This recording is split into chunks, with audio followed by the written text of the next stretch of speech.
சேலம் சூரமங்கலம் அடுத்துள்ள சேலந்தாம்பட்டி பகுதியைச் சேர்ந்தவர் சுமதி. இவர் தன் வீட்டின் ஒரு பகுதியில் வெள்ளிக்கடை வைத்து வியாபாரம் செய்து வருகிறார்.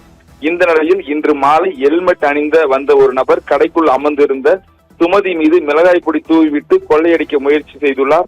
மிளகாய் பொடி எரிச்சல் தாங்க முடியாமல் சுமதி சத்தமிட்டு அலறியுள்ளார். இதனால் பயந்து போன ஹெல்மெட் அணிந்திருந்த நபர் அங்கிருந்து தப்பி சென்றார். இந்த நிலையில் இந்த சம்பவம் தொடர்பாக சிசிடிவி காட்சிகள் தற்பொழுது வெளியாகி பெரும் பரபரப்பை ஏற்படுத்தியுள்ளது. இந்த சம்பவம் தொடர்பாக சூரமங்கலம் போலீசார் வழக்கு பதிவு செய்து விசாரணை நடத்தி வருகின்றனர். பட்டப்பகலில் குடியிருப்புகள் நிறைந்த பகுதியில் நகைக்கடைக்குள் புகுந்து மிளகாய் பொடி தூவி கொள்ளையடிக்க முயற்சி செய்த சம்பவம் பெரும் பரபரப்பையும் பதட்டத்தையும் ஏற்படுத்தியுள்ளது. தொடர்ந்து அந்த பகுதி மக்கள் இதே போல் தொடர்ச்சியாக இந்த பகுதியில் மர்ம நபர்கள் இரவு நேரங்களில் அதாவது வாகனங்களில் வந்து உலா வருவதாகவும் இதை தொடர்ந்து உடனடியாக காவல்துறையினர் கண்காணித்து ரோந்து பணியை அதிகரிக்க வேண்டும் என்றும் ஒரு கோரிக்கை வைத்துள்ளனர். தொடர்ந்து இந்த பெண் மீது மிளகாய் பொடி தூவிய மர்ம நபர் குறித்து சூரமங்கலம் காவல்துறையினர் தற்பொழுது வழக்கு பதிவு செய்து விசாரணை மேற்கொண்டு வருகின்றனர். ஆனந்தி, தகவல்களுக்கு நன்றி ஆனந்த்.